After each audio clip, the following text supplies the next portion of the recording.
Bonjour à tous, bienvenue sur Moselle TV pour ce troisième débat de l'entre-deux-tours de ces élections législatives après la 8e et la 3e circonscription. Place aujourd'hui à la 2e avec un duel inédit entre Ensemble et la NUPES, avec d'un côté le député sortant, Ludovic Mendes, bonjour. Bonjour. Et de l'autre, Lisa Lahore, bonjour. Bonjour. Ce débat, vous le savez, est en partenariat avec le Républicain Lorrain et France Bleu Lorraine Nord. Julie Signora viendra dans quelques minutes à mes côtés, mais j'ai le plaisir de commencer ce débat avec Anthony Villeneuve. Salut Anthony. Salut Arnaud. Ça va? La forme? Tout va bien. Est-ce que tu peux nous rappeler les résultats de cette deuxième circonscription? Oui, au soir du premier tour, c'est le député sortant Ludovic Mendes, député de la majorité, qui est arrivé en tête. Bonsoir Ludovic, avec 23,88% des voix, suivi de Lisa Lahore. Bonsoir Lisa, 21,44%. Vous avez à peu près un peu plus de 800 voix de retard sur Ludovic Mendes. Les grands perdants de ce premier tour, c'était le Rassemblement national avec Olivier Beauchat, qui a dû se contenter de 20,49% des voix. Et bien sûr Thierry Yory, le maire de Marly et candidat des Républicains, qui plafonne à 14,47%. Alors les deux candidats peuvent témoigner qu'il y a un compteur pour le temps de parole. Je reviendrai très régulièrement dessus, mais nous commençons tout de suite ce débat avec le premier thème, l'avenir de l'aéroport régional.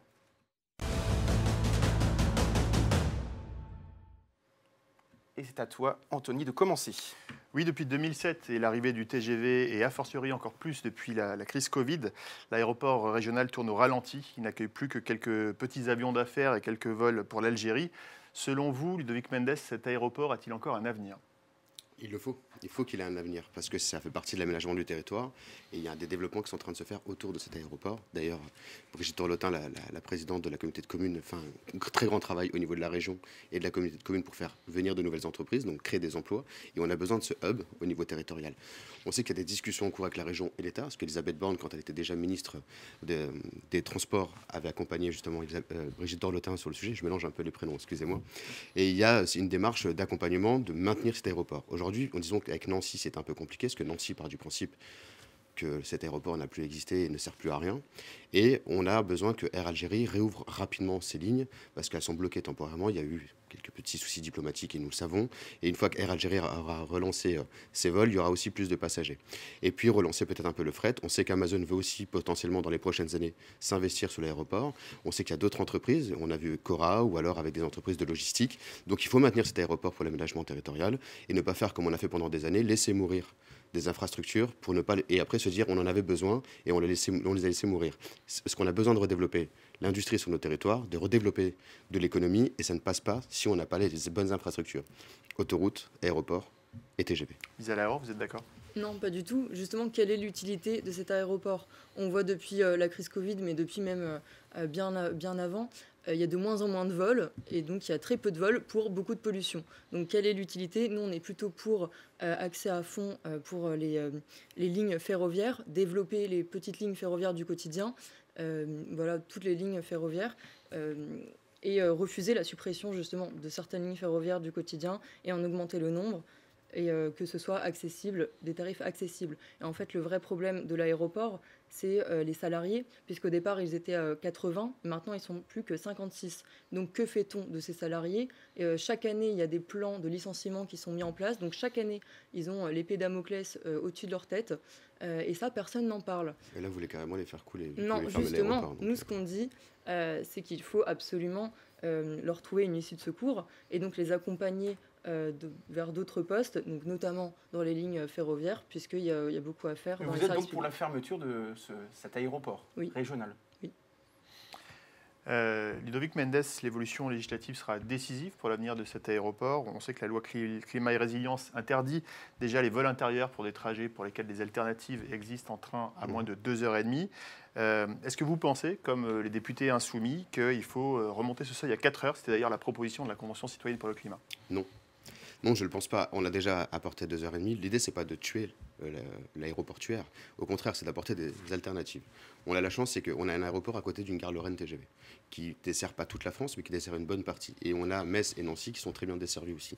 L'objectif, c'est plutôt de faire en sorte que ces lignes soient maintenues pour aller à Bordeaux, pour aller à Marseille, pour aller plus vite, mais surtout aussi pour pour du business, pour des affaires, parce qu'on a besoin de développer nos territoires.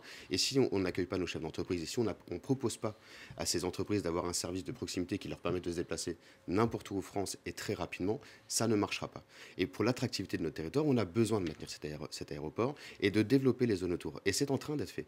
D'ailleurs, les anciens locaux DHL sont à nouveau occupés. On a des nouveaux locaux qui vont être créés prochainement, avec la création de 300 emplois d'un côté, peut-être 600 de l'autre. Donc, maintenons cet aéroport, développons autour de façon raisonnable, intelligente, durable, en protégeant notre écosystème, en protégeant les terres agricoles. Et aujourd'hui, c'est le cas. Donc, en plus, on a un aéroport qui est équipé correctement, qui a une piste adaptée au niveau des règles européennes. D'ailleurs, il y a eu beaucoup d'investissements de la région. Il y a eu 1 million d'euros cette année de la région. L'État va accompagner et on a besoin des 2 métropoles, de Metz et de Nancy, sur cette démarche-là. Et étant donné que Nancy, aujourd'hui, est plus proche de la NUPES que de nous, ils refusent justement de s'investir dans cet aéroport. Donc c'est à nous de trouver d'autres solutions avec l'État et la région pour répondre à ces besoins. Et quand on voit le nombre de passagers depuis 2 ans, 38 000 en 2020, 20 000 en 2021, on peut quand même se poser la question de l'utilité. Parce qu'on a fermé aussi une partie de ces lignes, et parce que je le disais tout à l'heure, Air Algérie n'a pas relancé. Ça peut aller jusqu'à 50 000 par mois, voire même 200 000 en forte influence entre la France et l'Algérie. Pareil avec le Maroc, il y avait des lignes qui avaient été ouvertes. Il faut voir aussi pour le low cost, mais si on veut, comme on dit, du low cost type Ryanair et autres, pour encore mieux se déplacer, pour plus voyager en Europe, c'est important pour tout le monde. C'est important aussi pour des étudiants qui se déplacent, qui font Erasmus. C'est le cas pour les chefs d'entreprise, c'est le cas pour le développement commercial, c'est le cas pour du tourisme. On est dans une région touristique, mais qui manque encore d'être valorisée, et on a besoin de cet aéroport. Donc oui, il faut relancer, il faut aller chercher d'autres compagnies. Mais c'est pour ça qu'on ne veut pas développer des lignes sur des petits... On ne veut pas faire un Orly. On veut aménager correctement nos territoires et penser à l'avenir de ce territoire-là, pour des raisons touristiques, économiques et aussi écologiques. Lisa Laure, est-ce que ça a encore du sens de prendre l'avion pour un trajet qu'on pourrait faire en 3 heures, 3 heures et demie en train? Évidemment que non. D'ailleurs, nous, on se bat justement, vous l'avez bien rappelé, pour interdire les vols de moins de 4 heures. D'ailleurs, vous avez été absent, vous êtes contre, mais vous avez été absent lors de cet amendement. Mais juste, je voulais revenir... On ne peut pas être présent sur tous les amendements. On est d'accord, mais... Voilà. D'accord. Mais juste, je voulais revenir parce que justement, vous parliez du financement qui est fait par la région, donc par les contribuables. Et donc, on perd cet argent dans un aéroport qui ne sert pas à grand-chose. Donc, vous avez interpellé M. Mendes sur l'utilité. Cet aéroport n'a très peu d'utilité, alors qu'on pourrait se servir de cet argent justement pour les services publics, pour Mais la Lorraine n'a-t-elle pas besoin d'un aéroport régional quand même d'une façon ou d'une autre? Ben non, puisqu'il y a quand même 4 aéroports. Par exemple, il y a celui de Mulhouse, il y a celui du Luxembourg, qui fonctionne beaucoup mieux, où il y a beaucoup plus de légitimité de ces 2 aéroports, notamment, puisqu'il y a beaucoup plus de vols. Et là, on voit une certaine utilité. Alors, Ludovic Mendes en a parlé. À quelques minutes de l'aéroport, il y a la gare Lorraine TGV, qui est à Louvigny. On pensait le sujet tranché depuis le fameux référendum de 2015, mais le projet de créer une gare d'interconnexion à Vendières semble revenir dans l'actualité, notamment évoqué par certains élus de Nancy. Est-ce que vous y êtes favorable? Nous, tout ce qui va dans le sens, de toute façon, comme je l'ai dit, de plus de transports en commun, donc notamment pour l'écologie et pour que ce soit plus simple d'accès, puisque les prix sont quand même plus accessibles en train plutôt qu'en avion. Mais il y a aussi la problématique des prix, donc il faut absolument que les prix de train soient davantage plus accessibles qu'à l'heure actuelle. Donc tout ce qui va dans ce sens-là, évidemment qu'on y est favorable. 2 entrepôts de logistique vont fendre le paysage autour de l'aéroport. Est-ce que vous savez qui se trouve derrière ces 2 projets? Honnêtement, non. Donc c'est Cora qui devrait arriver en 2023 et JBD Expertise en 2024. Est-ce que tu as une question encore pour Ludovic Mendes? Non, je voulais lui poser la question de la gare d'interconnexion. Quelle est sa position? Je pense qu'il faut faire en sorte que Vendières puisse être ce hub, mais ne pas toucher à Lorraine TGV pour autant. Parce qu'on a besoin de maintenir Lorraine TGV dans cet écosystème qui est en train de se créer sur le secteur. Donc on garde 2 gares à quelques kilomètres l'une de l'autre. Une pourra servir surtout pour l'interconnexion des petites lignes, parce qu'elles sont relancées. Il y a un accompagnement aussi de l'État sur le sujet. Donc l'idée, c'est de maintenir une partie pour les petites lignes et développer justement ce réseau adapté à notre territoire lorrain, voire au-delà, parce que c'est aussi le Grand Est qui va y gagner, et de maintenir Lorraine TGV qui permet aussi d'apporter d'autres réponses, d'autres besoins, et peut-être d'avoir une gare qui a besoin de vivre différemment avec un écosystème autour. Le TGV ne s'arrêterait pas 2 fois à 5 Non, il ne s'arrêterait pas 2 fois. L'idée, c'est qu'il s'arrête à Lorraine TGV et que Vendières soit le hub d'interconnexion. Une dernière question sur cette thématique, peut-être, à Lisa Laure? Non, je pense qu'on a fait le tour. On voulait justement parler de la question de la logistique et des hubs. C'est le thème suivant. Justement, c'est la bonne transition. Tu me lances. On va parler tout de suite de l'emploi avec notamment Amazon.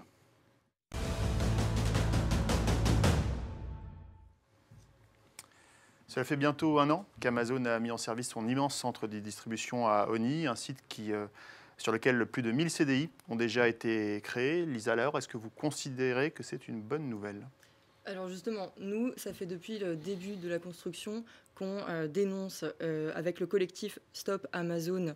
Donc on dénonce les conditions des travailleurs, ça c'est connu de tous, mais qu'on dénonce également le problème des camions qui stationnent, donc qui créent évidemment de la pollution, mais aussi des nuisances sonores. Donc en fait là, on a fait un communiqué dernièrement pour dénoncer l'hypocrisie des élus qui se réveillent que maintenant, notamment Monsieur Horry qui avait pris la parole et Monsieur Orion. Donc c'est bien beau de le faire maintenant, c'est mieux tard que jamais, mais c'est assez hypocrite de le dire que maintenant en période électorale. Et les 1000 CDI créés, c'est pas une bonne nouvelle ? Alors évidemment ça crée de l'emploi, mais à quelles conditions ? À quel prix on veut créer de l'emploi ? Si c'est pour créer donc des emplois où les personnes sont clairement maltraitées au travail, on le sait, c'est un secret pour personne. Voilà, ils n'ont même pas le temps de prendre une pause pour aller aux toilettes. Ils ont une pression quotidienne. Enfin, il y a de tas de problématiques liées aux conditions de travail. Et ça, il faut vraiment en parler. Et concernant Amazon, autre problème également, le fait qu'ils sont exonérés de la plupart des impôts, alors que beaucoup de Français consomment leurs produits, donc ils sont implantés en France, donc c'est logique, ça paraît logique. Vous consommez pas personnellement des produits Amazon ? Je l'ai déjà fait, mais c'est très rare, mais je vais pas mentir, évidemment que ça m'est déjà arrivé. Voilà, un petit livre de temps en temps, mais pour le coup c'est vraiment rare, je privilégie toujours les librairies ou les choses comme ça, mais évidemment, ça arrive à tout le monde, il ne faut pas mentir. Ludovic Mendes, vous avez applaudi l'arrivée d'Amazon, vous étiez présent à l'inauguration. Lisa Laure l'a dit, aujourd'hui, il y a un certain nombre de problèmes qui se posent, de stationnement des poids lourds, d'accessibilité pour les personnels, notamment. Avec cette question qui revient toujours sur les dossiers, qui doit payer ? Est-ce que c'est les collectivités ? Est-ce que c'est l'État ? Est-ce que c'est Amazon ? Amazon, et en partie les collectivités, parce qu'il y a eu un accord qui avait été signé, et souvent, quand on va chercher des entreprises qui créent de l'emploi, qui apportent à notre bassin de vie, on les accompagne. Ça a été le cas aussi à l'époque à Ilange, même si malheureusement Ilange n'a pas réussi à se développer. C'est le cas dans le plan d'accompagnement de l'industrie qu'on avait créé, où on mettait clé en main des dispositifs, donc l'État et les collectivités accompagnées pour que les entreprises arrivent, ce qui a permis de recréer 30 000 nouveaux emplois industriels. Donc ces réalités-là, on en a besoin. Ça veut dire que c'est un partenariat donnant-donnant. Aujourd'hui, Amazon contribue énormément. Il verse plus d'impôts locaux, il verse plus d'argent à l'État, il crée de l'emploi. Sur les 1000 emplois dont on parle, il y en a presque 200, ce sont des travailleurs en situation de handicap. C'est assez rare sur notre territoire qu'on ait 200 personnes en situation de handicap retirées par exemple d'entreprises adaptées ou d'entreprises d'insertion directement en emploi CDI, sans passerelle, avec un accompagnement personnalisé. Donc oui, Amazon a des défauts, mais il y a aussi des qualités, il ne faut pas voir que les défauts. Et Amazon permet de développer aussi nos TPE et nos PME. On a beaucoup, je l'ai fait avec eux à Paris, parce que j'étais invité à Paris à échanger à l'Académie Amazon avec des chefs d'entreprise français qui nous disent, si on n'avait pas Amazon, on n'aurait pas pu se développer de cette façon-là. Donc Amazon apporte des choses, mais derrière, il faut qu'on soit aussi responsable et qu'on leur dise, attention, sur cette partie-là, vous pouvez pas, c'est pas tolérable. Il y avait des discussions en cours sur le parking, et on le sait, c'est comme ça depuis le départ, parce qu'ils ont été vérifiés justement les derniers sites qui étaient montés, ils avaient vu les problématiques de ces sites-là, et on savait que ça allait prendre 2-3 ans avant de finir tous les travaux. D'abord le bâtiment, avec tout ce qu'il y avait autour, puis la deuxième partie, c'était la partie parking des camions. C'est en cours. Pour aller plus vite, il y a des discussions au niveau de la métropole pour ouvrir un terrain plus spacieux, mais ce qui nous importe aussi, c'est la situation de ces chauffeurs routiers. S'ils n'ont pas de toilettes, s'ils n'ont pas de restauration, s'ils n'ont pas de quoi prendre une douche, ça ne servira à rien. Donc il y a un travail avec les collectivités pour leur apporter un service aussi au niveau humain et une présence qui n'existait pas jusqu'à maintenant. Oui, on considère qu'il y a des problèmes avec parfois certains riverains parce que les camions stationnent et que ça fait du bruit. C'est de moins en moins le cas aujourd'hui. Les collectivités prennent leurs responsabilités. Nous, en tant que parlementaires, on a mis un cadre en place. On sait aussi qu'on est le seul pays qui a demandé à Amazon de payer des impôts dans le pays et qui a lancé la démarche européenne. Et ce n'est pas le cas pour tout le monde. Vous dites qu'il faut accompagner Amazon comme on le fait avec les autres entreprises. Mais Amazon, est-ce que de par sa taille, de par ses stratégies d'optimisation fiscale que l'on connaît, est-ce qu'elle peut être considérée comme une entreprise comme les autres ? Mais dans ce cas, toutes les grandes entreprises ne sont pas concernées par ce qu'on est en train d'expliquer. Mais quoi qu'il arrive, on en a besoin aussi. C'est-à-dire que 80% de notre développement économique repose sur les TPE, PME, les artisans. Après, on a les grandes entreprises qui sont les fers de lance, qui font de la publicité, qui embauchent énormément de personnes. 1000 personnes sur un site ici à Metz, on n'a pas beaucoup de sites où ça peut arriver. Là, c'est le cas. Et on a des personnes qui ont quitté des emplois moins bien payés pour aller chez Amazon. Alors certes, il y a la CGT et autres qui nous expliquent que ça se passe toujours très mal, mais dans le milieu industriel, ça a toujours été comme ça. Il y a des règles de productivité et aussi, on sait aussi qu'Amazon fait des efforts de ce côté-là parce qu'il a été à plusieurs fois montré du doigt. Mais si les personnes vont travailler chez Amazon, c'est aussi qu'il y a une raison. Et moi, pour les personnes que je connais qui y travaillent aujourd'hui, sont plutôt satisfaits de ce qu'ils ont que de ce qu'ils avaient avant.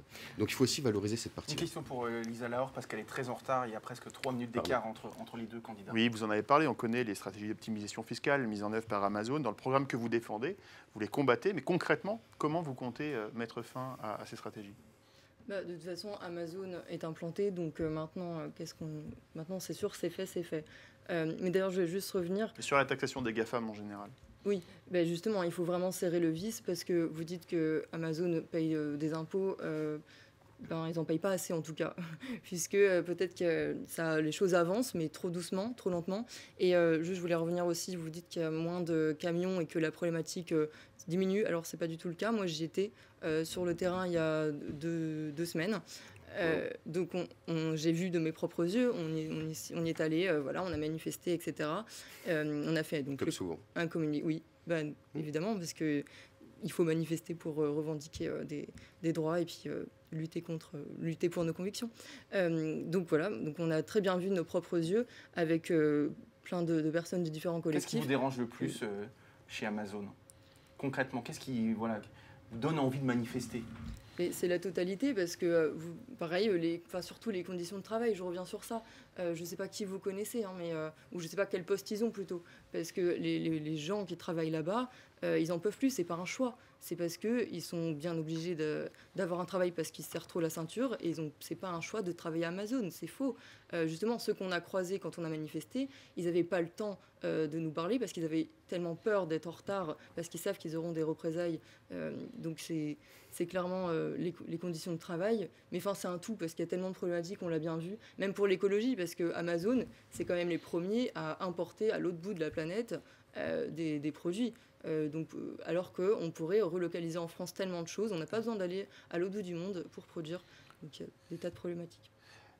Au-delà d'Amazon, le Sud Messin devient une terre d'accueil pour la logistique. On en a parlé, puisqu'il existe deux autres gros projets d'implantation autour de l'aéroport régional, ça a été dit. On sait que la logistique est une activité qui a un fort impact sur l'environnement, des émissions de CO2, des émissions de particules, des consommations de terres agricoles. Est-ce que vous, Lisa Lahore, vous considérez le secteur de la logistique comme un secteur d'avenir pour ce territoire ? Oui, après, il faudra bien développer tout un secteur de logistique et le but, c'est vraiment de relocaliser en France, comme je viens de le dire, et de retrouver cette souveraineté en fait française, parce qu'on a tout le savoir-faire. C'est une question de volonté, il faut créer des emplois. Et donc, comme je l'ai dit, on n'a pas besoin d'aller à l'autre bout de la planète pour produire quoi que ce soit. Et donc oui, il y a tout un travail à faire de logistique et de combiner le savoir-faire français, et puis combiner la logistique, etc., et le management et tout ça.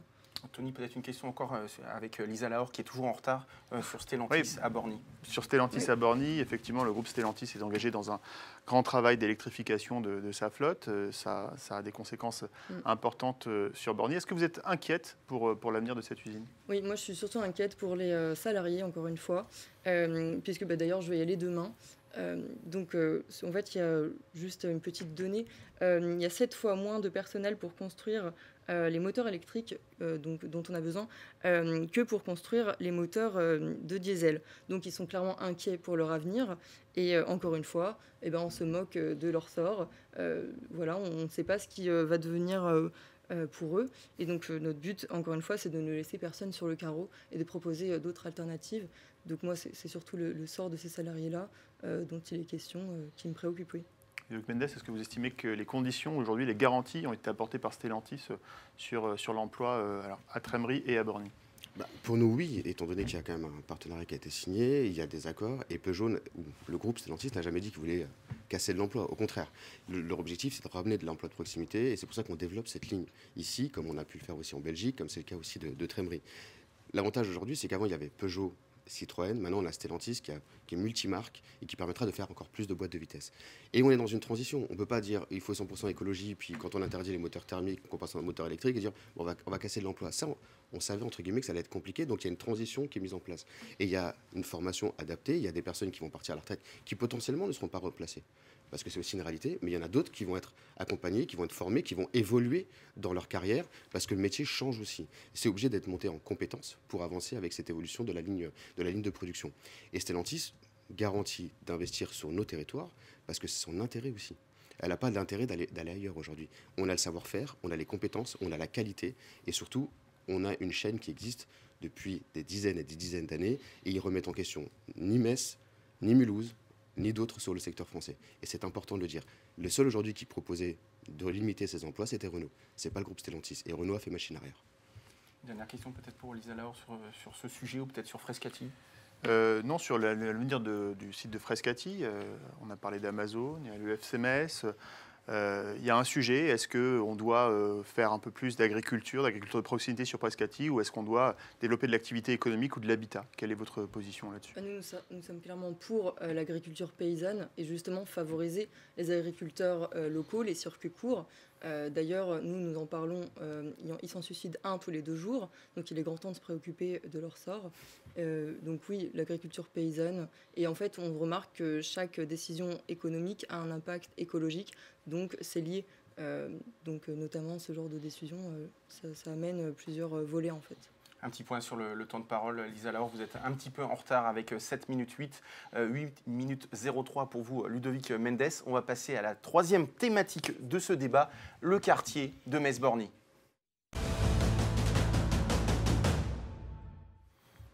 Alors vous le savez, si beaucoup de choses a déjà été fait au cours des 20 dernières années dans ce quartier pour le renouvellement urbain, la situation de l'emploi reste préoccupante. Que faire concrètement aujourd'hui pour y remédier encore plus fort? Pardon. Oui, Ludovic Mendes. Alors, malheureusement, c'est le cas dans beaucoup trop de quartiers de France. C'est-à-dire que dans beaucoup de quartiers de banlieue parisienne, Marseille, de Lyon, de Lille, à Metz, il y a Borny, il y a la Patrotte aussi, et Bellecroix pour une partie où le taux de chômage est très élevé.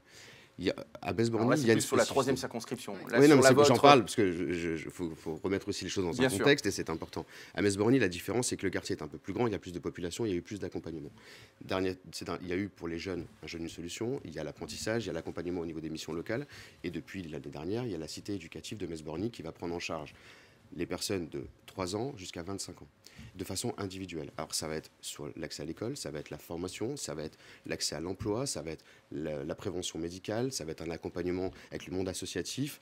Voilà, il y a plein de petites choses qui vont leur permettre d'être prises en charge, d'être accompagnés par un milieu associatif local, par les collectivités et par les agences d'État qui sont Pôle emploi, qui sont les missions locales et qui doivent se développer. Est-ce que c'est suffisant quand même cette cité éducative promise en 2021 par le Premier ministre? Non, elle n'est pas promise, elle est signée. Donc, elle est signée, voilà. Mais en 2021, elle était promise. Voilà, mais là, elle a été signée, ça a été fait. Donc, il y a eu un travail qui a été fait par les collectivités territoriales et on a fait en sorte avec Nadia que ça passe aux dernières assises en fait, des quartiers priorité de la ville pour que Metz-Borny soit reconnu le plus vite possible.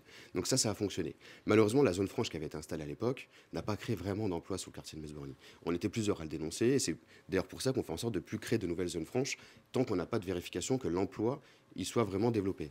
On sait qu'il y a d'autres entreprises qui veulent s'installer sur le quartier de Metz-Borny. Et il faut accompagner avec plus de proximité. Et c'est pour ça que la mission locale aujourd'hui a tout son rôle à jouer et qu'elle a plus de moyens qu'elle en a eu jusqu'à maintenant. Parce qu'elle permet d'accompagner ces jeunes qu'elle connaît très bien dans le quartier avec le milieu associatif et le milieu économique. Maintenant, il faut que le milieu économique entre dans le quartier et ne pas faire en sorte simplement de faire croire qu'on va les faire toujours sortir du quartier, ce qui n'est pas vrai. Donc si on ne l'emmène pas non plus dans le quartier, on ne changera pas les choses. Et le quartier a changé en 20 ans. Moi, je l'ai vu entre ce que j'ai connu quand j'étais gamin dans ce quartier-là, parce que j'y étais à l'école, parce que j'y ai grandi en partie, j'ai bien vu la différence par rapport à ce qui était il y a 20 ans. Si on prend la cour du Languedoc aujourd'hui, ça ne ressemble plus à la même chose. Si on prend le fond de Borny, c'est plus pareil. Et il y a des nouvelles constructions qui vont arriver. Mais il faut qu'on ait des garanties, il faut qu'on demande aux personnes qui s'installent à Metz-Borny d'embaucher des jeunes du quartier qui ont énormément de compétences et qui sont parfois pas valorisés. Et puis, on essaie de les sortir de ce quartier-là avec de la formation et de l'emploi. Lisa Laure, comment faire concrètement pour soigner, entre guillemets, ce quartier de Metz-Borny qui est quand même encore en sommeil? Donc, concernant les emplois. Oui. D'accord. Oui, alors là où je rejoins monsieur, c'est concernant le travail des associations. Il faut absolument que ça se fasse avec elles. D'ailleurs, elles font un très bon travail, mais il faut aller plus loin et les accompagner et les aider. Mais nous, évidemment, on prône le plein emploi, donc la construction d'emplois, parce que c'est une question de volonté. Il y a beaucoup de chômeurs par rapport au nombre d'emplois vacants. Donc, il faut absolument créer de l'emploi et accompagner. Et comment créer de l'emploi justement dans ce genre de quartier? Et justement, il faut quand même accompagner les gens pour trouver leur formation, parce qu'on voit souvent, il y a beaucoup de personnes qui n'ont pas la nationalité française et où ça fait des années qu'ils sont dans ce quartier-là et qui n'ont toujours pas, alors qu'ils payent autant d'impôts que nous, qui contribuent à la vie autant que nous. Et donc, il faut d'abord les aider à accéder à cette nationalité française, puis après, proposer une réelle aide pour accompagner dans la recherche d'emploi, et notamment les jeunes, vous en parlez aussi, pour le premier emploi, même augmenter le nombre d'emplois jeunes, revenir à ce système d'emploi jeunes de 5 ans, et vraiment en fait accompagner au mieux pour proposer un accompagnement personnalisé et créer plus de formations, parce que pareil, il n'y a pas assez d'ouverture à l'éducation qui est de plus en plus sélective, notamment à cause de Parcoursup. Donc de plus en plus sélective, il n'y a pas assez aussi de places de DUT, de BTS. Vraiment, nous, on veut mettre aussi le paquet sur la formation professionnelle qui a été vraiment délaissée et au détriment de la des filières générales. Et donc, par exemple, ça passe aussi par une année de plus pour le bac professionnel et valoriser ces jeunes. Donc, nous, on propose aussi une allocation d'autonomie de 1 063 € par mois et toute l'année, parce que la bourse qui fait uniquement 10 mois sur 12, comme si on n'avait plus de vie en juillet et en août, c'est juste pas possible. Donc, il y a tout un tas de mesures à prendre pour réellement agir dans le quotidien des gens. Vous n'étiez pas forcément d'accord, Ludovic Mendes. Je crois que vous vouliez réagir. Entre la nationalité et le travail, déjà, et tout le reste. Mais c'est une réalité, parce que ce quartier, oui, mes parents sont en France depuis des années, ils sont français depuis le 1er janvier, ils ont toujours travaillé, ça n'a jamais posé de problème. Donc je ne comprends pas votre rapport à la nationalité et au reste. Et après, il y a beaucoup de choses qu'on peut faire. Mais il faut arrêter de faire croire des choses qui n'existent pas. La filière professionnelle a été renforcée. Le bac pro est déjà en 3 ans aujourd'hui. L'apprentissage, oui, mais le bac normal n'est pas à 4 ans. Pourquoi eux, par hasard, du moins, vous devriez faire en sorte qu'ils fassent une année de plus alors que ça fonctionne plutôt bien. Aujourd'hui, c'est le bac pro. Le problème, c'est qu'on n'envoie pas assez de jeunes dans ces filières technologiques et professionnelles parce qu'on part du principe qu'elles ne sont pas assez bonnes. On a fait inverser les choses, on a investi plus d'argent aujourd'hui dans le professionnel que n'importe qui. Vous parlez du plein emploi, il n'y a jamais eu autant de baisse du chômage dans notre pays que depuis 2008, sous le quinquennat d'Emmanuel Macron et sur le travail qui a été fait par la majorité présidentielle. Donc les réalités entre ce qu'on annonce et ce qui est une réalité de fait par les chiffres et par les taux d'emploi sont erronés. Et c'est pour ça qu'on parlait de l'apprentissage. L'apprentissage, c'est la meilleure solution qu'on puisse apporter. 2 ans dans une entreprise, à se former, à s'accompagner, à s'acculturer, à faire des rencontres et des échanges, à sortir de chez soi et ne plus être condamné, en fait, à être enfermé chez soi avec un RSA, ça fonctionne. 750 000 jeunes aujourd'hui en apprentissage, il n'y en a jamais eu autant dans notre pays. Et tout ça parce qu'on a pris des décisions, qu'on a accompagnées par l'État, qu'on a accompagné financièrement les entreprises, qu'on a développé des nouvelles filières. Et sur la formation, il n'y a jamais eu autant de Français en formation continue ou alors même pendant l'emploi que sur les 3 dernières années.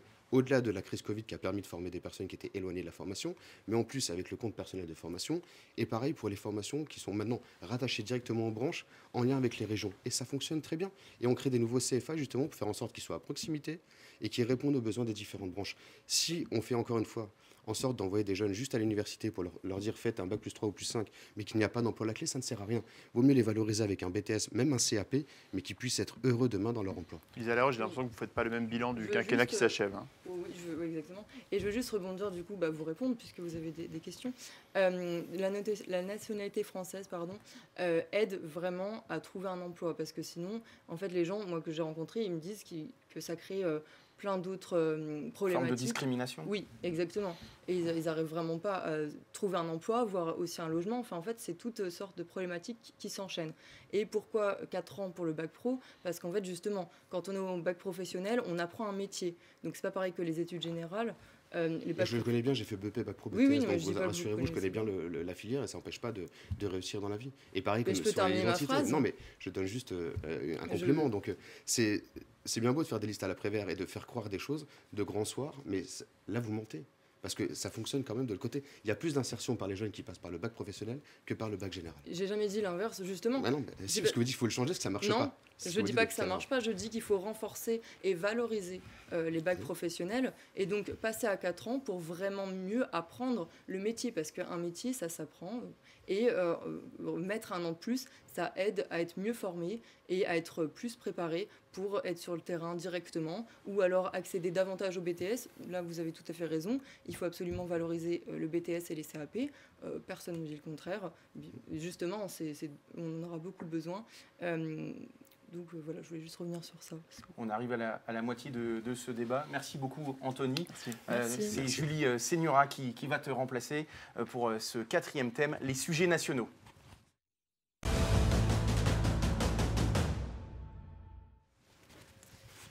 Bonjour Ludovic Mendes, bonjour Lisa Lahore. Bonjour. On va déjà commencer par la sécurité. C'est un thème dont on a un petit peu parlé, ça a fait un peu polémique ces derniers jours. On ne va pas revenir sur toute cette polémique. En tout cas, sur le volet sécurité, Ludovic Mendes, dans votre programme, vous proposez 2 fois plus de forces de l'ordre sur le terrain, 200 brigades de gendarmerie aussi en zone rurale. Pourquoi ça n'a pas été fait ces 5 dernières années? Ça a été fait en partie. Alors, faut pas... On a besoin de modifier un peu l'organisation de la police pour permettre de remettre des personnes sur le terrain. Parce qu'elles passent environ 40% de leur temps au commissariat à faire de l'administratif. Donc l'idée, c'est de changer la formule, mais ça ne pouvait pas changer si ça ne venait pas de l'intérieur de la police. On a essayé pendant des années d'imposer à la police une organisation, un fonctionnement, et on l'a bien vu, ça n'a pas fonctionné. Donc là, il faut que ça vienne vraiment de l'intérieur. Le livre blanc de la sécurité a servi à ça. Mon collègue Jean-Michel Fauvergue a beaucoup travaillé, parce qu'il savait de quoi il parlait en tant qu'ancien commissaire et responsable du RAID. Donc on a beaucoup accompagné les forces de police là-dessus. Et les brigades de gendarmerie, c'est parce que certaines avaient disparu. On a d'abord pris du temps à rénover celles qui étaient présentes, de mettre les gendarmes, j'allais dire, plus au contact avec des nouveaux moyens de transport et immobilier, et maintenant de créer des nouvelles brigades qui avaient disparu fut un temps et qui sont réinstallées sur les territoires. Mais surtout sur les territoires ruraux très éloignés. Nous, à Verny, par exemple, la brigade a été refaite à neuf. Mézières-les-Metz vient d'inaugurer la dernière, même si ce n'est pas dans la circonscription. Ce sont des moyens départementaux. Et après, une fois qu'on redistribue, on envoie au département, ils redispatchent là où il y a des besoins. Pareil pour le poste de police de Metz, qui est en travaux depuis un petit moment et qui a vu ses effectifs monter aussi de plus de 97 agents de police. Donc oui, on renforce les effectifs, on renforce les moyens humains, matériels et immobiliers, parce qu'il y avait des urgences à répondre. Et maintenant, il faut préparer l'avenir de la police pour qu'elle soit aussi plus en contact, plus en proximité, plus dans l'échange, et qu'on soit moins dans la peur du bleu et plus dans la prévention et l'accompagnement. Julie, 2 questions pour Lisa Lahore. Lisa Lahore. Alors vous, il n'y a aucune mention de la sécurité sur votre profession de foi. C'est pourtant un thème qui est assez important pour bon nombre d'électeurs. Pourquoi n'avoir pas retenu ce thème sur votre texte? On ne peut pas tout mettre déjà sur un tract. À chaque fois, d'ailleurs, je le dis quand je fais du porte-à-porte ou quand je suis en contact avec les gens. Il y a tout le programme qui est en ligne. D'ailleurs, vous tapez NUPES programme, vous trouvez directement. Mais évidemment, il faut en parler de tout ce volet-là de sécurité. Donc nous, on est pour une police de proximité et un réel retour de la police républicaine. Et donc nous, on veut refonder de fond en comble la police. Donc ça passe également par l'augmentation des effectifs et aussi, par exemple, de leurs conditions de travail, parce que leurs locaux sont souvent délabrés. Et donc ça, faut vraiment insister là-dessus. Alors visiblement, il y a des choses qui ont déjà été faites. Il est question de démanteler les BAC, les brigades anticriminalité? Alors du coup, ça a été un point qui a été revu à négociation, qui ne figure plus dans le programme de la NUPES, qui était dans le programme de l'avenir en commun. Donc voilà, pour l'instant, il n'est plus question. Après, ça n'empêche pas, si certains députés veulent le mettre sur la table, puisqu'on est libre de proposer, pas parce qu'on a fait l'union, qu'on ne peut pas avoir notre manière de penser à nous. Vous parlez effectivement des locaux qui sont vétustes, alors qui sont en cours de rénovation pour certains. On a entendu ces derniers temps, ces dernières années, beaucoup de malaise au sein de la police. Comment vous répondez à ce malaise-là, au-delà des locaux? Et justement, ceux qui en ont le plus parlé, ce sont nos députés de la France Insoumise, puisqu'ils ont fait une commission sur les suicides des policiers. Donc c'est nous qui avons mis le doigt dessus, parce que pareil, il faut en parler, c'est un sujet dont on parle bien trop peu. Et donc en leur redonnant déjà des bonnes conditions de travail, de moins de pression, et arrêter cette politique du chiffre qui est instaurée depuis M. Sarkozy, et qui enlève on perd cette humanité en fait.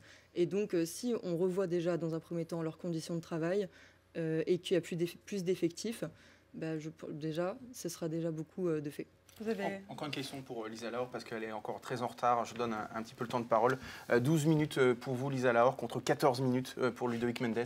Encore une question pour Lisa Laure, s'il te plaît. Il y a peut-être quelques éléments dans le programme présenté par Ensemble qui peut répondre à ce que vous disiez. Par exemple, la police pourrait beaucoup plus accompagner les femmes, notamment sur la question du harcèlement des femmes dans la rue. Emmanuel Macron propose de tripler l'amende pour ce délit. Est-ce que c'est quelque chose, par exemple, à laquelle vous adhérez? Justement, nous, on a tout un programme sur la prise en charge des femmes, que ce soit de victimes d'agressions sexuelles ou alors de victimes de violences conjugales. Donc déjà, ça passe par la formation. Déjà, il faut revoir la formation de base qui est rétrécie à 6 mois. Nous, on l'a vu à 2 ans. Et d'ailleurs, j'ai rencontré un policier en porte-à-porte justement qui me parlait de cette formation qui était bâclée et dont en fait on prend des élèves à partir de 7 de moyenne. Donc c'est pour vous dire, il faut tout revoir de toute façon. Et donc oui, une formation aussi spécifique à l'accueil des victimes, au lieu de ce qu'ils voulaient mettre en place, un code couleur. Alors qu'en fait déjà c'est très compliqué pour les victimes de se rendre au commissariat. Donc si en plus on a une étiquette affichée, c'est encore moins évident. Donc, et la moindre des choses, c'est de les accueillir dignement, au lieu de tout de suite leur parler de leur tenue, par exemple, où c'est déjà arrivé que des policiers eux-mêmes étaient violents envers leurs femmes. Donc ça, c'est inadmissible. Et aussi le fait de renvoyer directement chez elles les femmes, donc chez leurs bourreaux, c'est aussi hallucinant. Non, il faut construire davantage de logements, d'accueil. Voilà. Julie, une question peut-être sur la transition écologique maintenant. Oui, absolument. C'est un des deuxièmes thèmes qu'on a retenu pour ce débat. Selon vous, je vous pose la question à tous les deux, quelle est la priorité absolue à prendre immédiatement sur le thème de l'environnement, de l'écologie, de la transition écologique? Monsieur Mendes, peut-être? Je suis un peu en avance, je vais peut-être laisser Madame Laure commencer. Alors, allons-y. Oui, déjà, il est trop tard pour parler de transition écologique, mais plutôt de bifurcation écologique. Parce qu'on a perdu beaucoup trop de temps. Alors, ça ne date pas d'hier, ça date vraiment des années et des années. Mais c'est sûr que ça ne s'est pas arrangé sous le quinquennat Macron, qui a été... ils ont tous été clairement attaqués pour inaction climatique. D'ailleurs, je voulais vous poser une petite question. Est-ce que vous, ça vous intéresse, le sujet de l'écologie? J'aimerais bien que vous répondiez juste à cette question. Est-ce que vous avez des préoccupations par rapport à ce sujet-là? Bien sûr, et comme tout le monde, ça D'accord. paraît juste logique. Parce que là, Oui, j'ai vu, il y a vous allez me toute une sortir liste. les amendements, ouais. Toute une liste où vous étiez absent. Mais c'est normal, parce que vous verrez peut-être, je vous le souhaite. On peut ne pas... Peut-être pas tout de suite, mais je vous le souhaite, Je mais suis d'accord, je on ne peux ne pas peut- être partout. On est d'accord. Donc Mais là, à vous sortez aucun- des amendements, mais à je savais que aucun vous allez quand me le même. faire, donc vous sortez des amendements. Nous, on a voté des textes de loi complets, où la LFI, la France Insoumise que vous représentez, ont toujours voté contre. Donc si vous voulez qu'on commence à sortir les listes, on peut le faire. Ça va être beaucoup plus long de votre côté que du mien. Non, mais je suis tout à fait d'accord. Non, On non, peut mais ne voilà. pas être partout. On va éviter arrivé, peut-être les ça arrive- attaques bébêtes, Mais de papier, quand de même, vous avez voté, vous- pas voté, parce qu'on peut expliquer aussi le rôle du parlementaire, c'est pas être présent sur tous les textes et tous les amendements, C'est ce n'est sûr. pas possible. Et comme je viens de vous le dire, si on sort juste les amendements que je n'ai pas votés ou je n'ai pas été présent ou que j'ai voté contre, et l'ensemble des textes de la France Insoumise où elle a voté contre, ça veut dire la globalité de ce mandat presque, ça va être beaucoup plus long pour vous. Sur la transition écologique, aujourd'hui, quelle est votre priorité à vous, Ludovic Mendes? Déjà, de mieux isoler nos logements. Ça, c'est une des priorités. Et aussi de répondre à ces besoins. Alors, l'isolation, c'est pas que pour l'hiver, c'est aussi pour l'été. Qu'il fasse plus frais dans nos maisons et plus chaud l'été, sans surconsommer d'électricité et de gaz. Et en même temps, ce mix énergétique dont on a absolument besoin. Donc, il y a des plans qui sont en place. Il y a des choses qui sont faites. On parle d'avoir été attaqué. Non, c'est le gouvernement Hollande qui a été attaqué. Et ça a été jusqu'en 2018 et pas sur l'ensemble du quinquennat Macron non plus. Donc, on a aussi des fausses vérités qu'il faut démonter. Mais le mix énergétique, c'est la mobilité. C'est le déplacement en centre-ville et en extérieur des villes. C'est les besoins aussi de mieux isoler nos logements et de faire en sorte qu'on consomme beaucoup moins d'électricité et de gaz, de remplacer tout ce qui est hyper énergivore, comme les chaudières au fioul et autres. Et on a eu des petites batailles qui ont été gagnées. Avec François de Rugy, on a réussi à imposer, par exemple, dans les appels d'offres pour les JO de Paris 2024, de mettre en place des bâtiments biosourcés. Et on l'a fait, on s'est battus tous les deux parce qu'on voulait relancer cette filière du chanvre, du lin et du coton, justement pour l'isolation de nos bâtiments face à la laine de roche et d'autres. pas pour faire de la concurrence, mais pour apporter de nouveaux services et de nouvelles responsabilités écologiques avec le biosourcé. Et en plus, ça valorise nos territoires parce que c'est fait de proximité. Donc il y a plein de petits détails. Là, aujourd'hui, on le voit, il y a une canicule, il faut y répondre, il y a besoin de sources de fraîcheur, il y a besoin de revoir comment on fait. Et c'est pour ça qu'il faut adapter la mobilité. Il y a eu un plan vélo, il y a un plan mobilité douce et un plan à nouveau sur le ferroviaire. On a relancé des lignes de nuit qui n'existent plus non plus au niveau du ferroviaire. Donc il y a eu plein de petites choses qui ont été faites. On ne peut pas faire semblant, croire qu'en claquant des doigts, tout va changer, parce que ce n'est pas possible. Et les entreprises aussi sont responsables, ils nous accompagnent dans cette démarche-là. Vous avez tous les deux, vous êtes tous pour plus de solaire, plus d'hydrogène, plus d'éolien, par exemple, sur les énergies renouvelables. Ça pose pas de souci. Le nucléaire, vous, Lisa Laure, vous êtes plutôt contre. Vous êtes pour vraiment la sortie du nucléaire d'ici 2045 ? Oui, alors nous sommes pour la sortie du nucléaire. Après, par exemple, on ne va pas la faire tout de suite. C'est sûr que ça ne se fait pas en un claquement de doigts et on le fera au fur et à mesure qu'on trouve des nouvelles ressources. On est en Moselle, quid par exemple de Cattenom pour vous? Comment? On est en Moselle pour vous, quid de Cattenom? La centrale de Cattenom. Qu'est-ce que vous voulez en faire? Nous, on est pour fermer les centrales nucléaires, mais comme je l'ai dit, au fur et à mesure. Donc la question se posera quand on aura trouvé toutes les ressources nécessaires. Et je voulais également partager le fait des logements. C'est d'ailleurs une problématique. Donc je pensais qu'on allait aussi en parler par rapport à Borny, parce que la question se pose aussi, mais on peut l'aborder de façon plus large. Il y a énormément de logements. On se rend encore plus compte quand on fait du porte-à-porte, puisque ça résonne énormément. Et donc les logements sont de réels passoires thermiques. Donc nous, on est pour rénover 700 000 logements par an. Déjà, c'est une première mesure. Vous êtes d'accord, puisque 700 000 logements aussi par an rénovés pour le programme d'Emmanuel Macron? Voilà, nous on le fera en tout cas, parce que c'est une question, après c'est bien de le dire, mais il faut le faire. Alors pour revenir un petit peu sur le nucléaire, Monsieur Mendes, il faut que vous nous expliquiez, parce qu'Emmanuel Macron, il y a 5 ans, voulait réduire de 50% la part du nucléaire.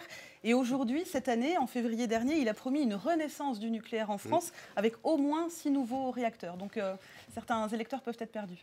Ça, je l'entends. Et il y a dans notre pays, on va dire, un lobby anti-nucléaire et parfois ce qu'on peut appeler un lobby nucléaire. Quand je dis lobby, c'est deux France qui peuvent s'opposer sur le sujet. Alors moi, je suis embêté parce que j'ai un papa qui travaille dans le nucléaire, qui est un ouvrier du nucléaire, qui est presque parfois exploité dans le nucléaire. J'accepte de le dire, c'est pas un problème. Donc le nucléaire aujourd'hui, c'est la seule source qui nous permet d'être indépendants énergétiquement. C'est la seule.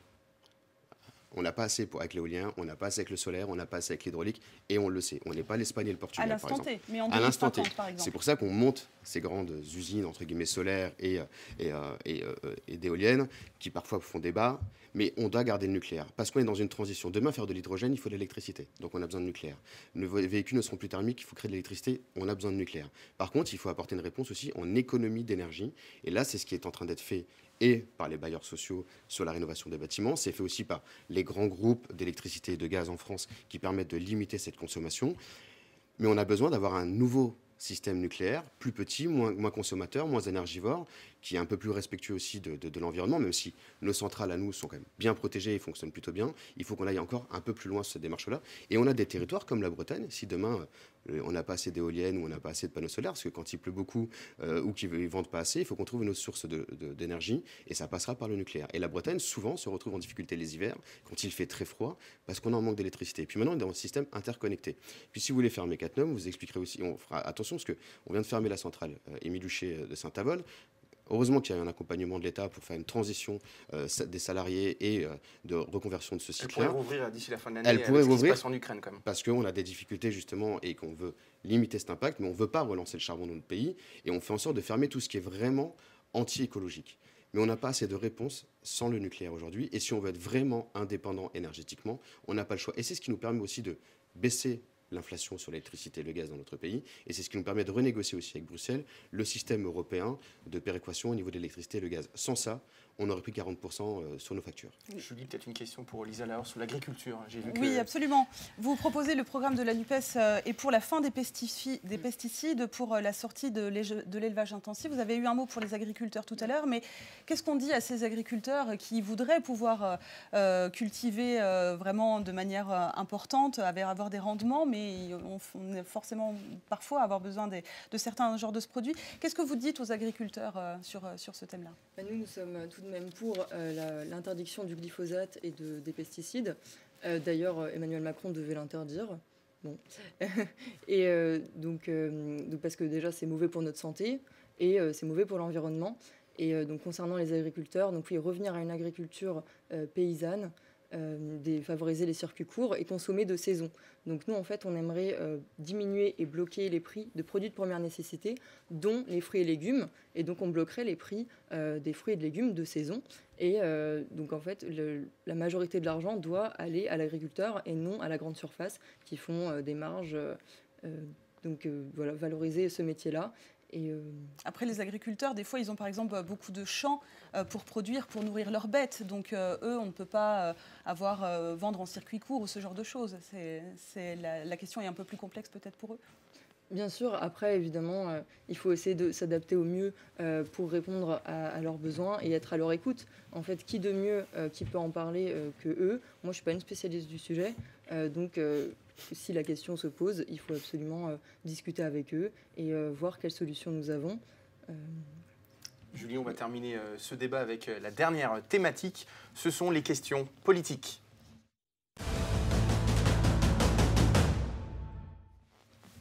C'est à toi, Julie. Ça a été le gros enjeu du vote de dimanche dernier. L'abstention, 55% dans votre circonscription. 42 000 électeurs ne se sont pas rendus aux urnes dimanche dernier. Comment expliquer ce désintérêt encore aujourd'hui? Ça fait pourtant des années et des années qu'on parle de cette abstention.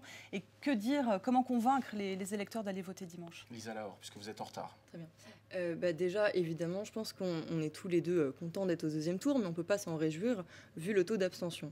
Et donc ça prouve bien que notre 5e République est totalement dépassée. Donc nous, on est pour vraiment passer à la 6e République et redonner du pouvoir aux citoyens. Il serait grand temps qu'on ait notre mot à dire sur pas mal de choses.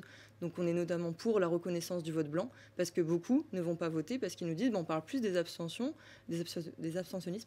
que du vote blanc. Donc, nous, on veut reconnaître le vote blanc parce qu'il exprime quelque chose. On a le droit de ne pas être d'accord avec tous les candidats qui candidatent. Donc, voilà. Et puis, sur le vote blanc, par exemple, oui. Si 51% des électeurs votent blanc, qu'est-ce qui se passe? Comment marche le pays? Eh bien, on refait une élection avec d'autres personnes. Voilà. Tout simplement, on s'adapte. Et donc, notamment aussi redonner du pouvoir. Donc, ça passe aussi par le référendum d'initiative citoyenne. Donc, il y a plusieurs buts. De proposer une loi, d'abroger une loi et la révocation des élus. C'est-à-dire que si un élu, que ce soit le maire, le député, le président, peu importe, s'il se comporte mal ou qu'il n'applique pas son programme, eh ben, il est remercié. Et juste, oui, je termine de répondre à votre deuxième partie de question. Donc, comment les attirer? Moi, justement, ce que je leur dis, c'est que si on ne s'occupe pas de la politique s'occupe de nous. C'est une phrase bateau, mais c'est clairement ça. Et donc, si vous voulez la retraite à 60 ans, si vous voulez plus de pouvoir d'achat, moins se serrer la ceinture, si vous voulez des tas de mesures, ça ne se fait pas sans vous, ça ne se fait pas sans vote. Parce que là, plus il y a d'abstention, plus nous, notre famille politique est basse et plus la famille politique de M. Mendes est haute. Et inversement. Donc c'est sûr que s'ils ne vont pas voter, on n'a aucune chance de voir certaines mesures être mises en place. Et donc voilà. On parle beaucoup de cette circonscription, hormis Ludovic Mendes, c'est une circonscription de droite historiquement. Thierry Horry a été battu au premier tour, Olivier Beauchat pour l'extrême droite. Est-ce que vous appelez les électeurs de droite, voire d'extrême droite, à voter pour vous dimanche? Moi, j'appelle toute personne, peu importe leur vote du premier tour, j'appelle toute personne qui veulent... voilà, on peut ne pas être d'accord sur tout le programme. D'ailleurs, c'est rare d'être d'accord avec 100% d'un programme. Mais si on a des points communs, et d'ailleurs j'en ai rencontré beaucoup qui ont voté M. Horry ou M. Beauchat, et qui me disent on va voter pour vous puisque vous proposez l'augmentation du SMIC à 1 500 € net, vous proposez la retraite à 60 ans. En fait, ce sont deux visions de la vie qui s'affrontent. Donc voilà, est-ce qu'on veut se tuer à la tâche indéfiniment jusqu'à 65 ans et être uniquement des robots, ou est-ce qu'on veut un retour à l'humain? Est-ce qu'on veut refonder les services publics? Donc vraiment, moi, j'invite absolument tout le monde. Et si on a plus de points en commun avec nous, voilà, vous savez ce qu'il vous reste à faire dimanche. Monsieur Mendes, sur les abstentionnistes, qu'est-ce que vous leur dites quand vous les rencontrez? Attends, moi, j'essaie de les convaincre d'aller voter. Pour qui ils veulent d'ailleurs. Le plus important, c'est de faire son devoir de citoyen. C'est un droit important. Je disais tout à l'heure que mes parents sont français depuis le 1er janvier. Ils vont enfin pouvoir voter pour une élection nationale. en France, alors qu'ils y ont toujours vécu, ils ont été à l'école, ils payent leurs impôts, donc c'est important de valoriser ce droit que nous avons, parce que ce n'est pas le cas dans tous les pays. D'ailleurs, il y a des dictatures soutenues par la France insoumise, on sait que ça fonctionne comme ça aussi. Maintenant, de ce côté-là, tant qu'on aura autant de démagogie dans les programmes, qu'on fera croire à un grand soir qui n'existe pas, les personnes seront éloignées. Quand on parle d'augmentation du SMIC à 1 500 €, bien sûr que tout le monde a envie d'augmenter le SMIC. Mais aujourd'hui, on fait tout reposer sur l'entreprise. C'est 15% d'augmentation. C'est-à-dire qu'on a une surinflation potentielle de 10% derrière. Comment on fait en sorte pour la limiter? Qui va payer? Parce que l'entreprise, pour ça, elle va licencier. Donc on va détruire de l'emploi, justement. L'idée, et c'est ce qu'on a fait, et ça fonctionne plutôt bien, c'est qu'aujourd'hui, c'est compensé par l'État. C'est la solidarité nationale avec la prime d'activité qui compense cet écart. On gagne même plus de 1 500 € maintenant, parce que le SMIC a augmenté au 1er mai 2022 avec cette inflation, ce qui est basé sur l'inflation. Et il augmentera à nouveau à partir de juillet, comme on va le faire sur les retraites. Donc l'idée, c'est d'arrêter de mentir, d'avoir un discours de vérité, même si parfois, c'est pas toujours agréable. Il y a des vérités à raconter, d'arrêter de faire croire des choses qui n'existeront jamais, parce qu'on éloigne et on déçoit les gens. L'idée, c'est de rassembler autour de nos valeurs républicaines, de rassembler autour de nos valeurs communes qui nous permettent d'avancer tous ensemble, de se respecter, de faire en sorte d'avoir l'humilité de reconnaître nos erreurs, mais d'arrêter de croire qu'il faut toujours abattre celui qui est en face de nous-mêmes. Et malheureusement, dans les combats politiques, c'est pas toujours le cas. Donc oui, il faut de l'humilité, il faut de la responsabilité, et surtout faire en sorte de respecter tout le monde, et d'arrêter de mentir. Plus on ment, plus on éloigne les personnes. Lisa Lahore, vous êtes relativement jeune en politique. Est-ce que vous estimez, si vous êtes élu dimanche député, que vous avez les épaules pour cette fonction ? Mais justement, je suis jeune, mais je trouve que c'est ma force, puisque les jeunes doivent être représentés à l'Assemblée. L'Assemblée, pour nous, elle doit représenter le peuple. Donc c'est pour ça qu'on est très content de mettre en valeur quelqu'un comme Madame Kéké, qui est femme de chambre, quelqu'un comme le boulanger à Besançon, Caroline Fiat, la première aide-soignante, etc. etc. Moi, je suis jeune, je suis étudiante. Donc je sais ce que c'est que de se serrer la ceinture, je sais ce que c'est les problématiques des gens. Nous, on veut mettre en place des gens lambda, simples, que des costards-cravates qui sont toujours les mêmes. Voilà. Il n'y a pas plus démago que ça, en fait. C'est juste la vérité. Non, il n'y a pas plus regardez démago. nos députés. Oui, non, vous inquiétez pas. Aides-soignants, Jean-Luc Mélenchon est millionnaire, Éric Coquerel a plein d'argent, Monsieur Ruffin aussi, donc ne dites pas ça. C'est faux, je peux vous parler aussi de la misère, c'est pas un problème. Et si je le fais pas, c'est qu'il y a une raison aussi, parce que je n'exploite pas mes propres problèmes personnels pour expliquer la vie des autres. Et je me moque jamais des gens. Et de profiter de la misère des autres pour faire son programme, c'est une erreur. C'est ce que je dis depuis longtemps. Et l'histoire du costard-cravate, quand on est à l'Assemblée nationale, oui, excusez-nous d'être un minimum habillé, c'est la République, où je me porte pas de cravate non plus, ça me pose aucun problème. Je suis un jeune qui vient d'une banlieue, ma mère est caissière dans un grand supermarché, mon frère est en situation de handicap, donc c'est pas une étiquette politique, ce sont les hommes et les femmes, mais on s'intéresse jamais à ça, parce qu'on vote aussi pour une étiquette politique. Donc il faut qu'on fasse attention à ça. Et c'est ce que je disais tout à l'heure. Ce qui est important, c'est d'arrêter de mentir. Plus on continue à mentir et à faire croire des choses qui n'arriveront jamais, plus les personnes s'éloigneront de la politique. Mais nous, on ment pas. Je ne sais pas de qui vous parlez. On ment pas puisque notre programme est chiffré. On a fait une émission de plus de 4 heures qui est disponible sur YouTube, qui explique chaque mesure, comment on finance. Même les économistes de droite de BFM Business. Oui, en augmentant les impôts et compagnie, ils ont tous dit la même chose. Non, ils nous ont dit, nous on vote pas pour eux, mais on peut pas leur enlever. Leur programme n'est pas utopique et est applicable. Même le patron du MEDEF l'a dit, que ce serait pas le chaos si on avait le pouvoir. Mais il faut serrer la ceinture, et vous le savez. Lisa Lahore, ce sera probablement la dernière question. Comment Emmanuel Macron pourra gouverner et comment vous pourrez gouverner avec Emmanuel Macron si vous avez une majorité à l'Assemblée? Parce que visiblement, ça va être un petit peu compliqué. Après, il faudra bien faire avec. Donc, on ne laisse pas le choix. On espère avoir la majorité. Déjà, c'est une première victoire si on arrive de faire en sorte à ce qu'il n'ait pas la majorité absolue. Parce que c'est vrai que ça va être compliqué quand même d'avoir Mélenchon Premier ministre, on ne va pas se le cacher. Donc c'est pour ça que nous avons les pieds sur terre, on ne ment pas aux gens, on leur dit que c'est possible, si tout le monde doit voter, mais on est réaliste, ça va être compliqué. Et donc si on y parvient, je suis sûre que ce sont deux personnes quand même raisonnables, donc qui vont quand même réussir à essayer de concilier ensemble. Et voilà.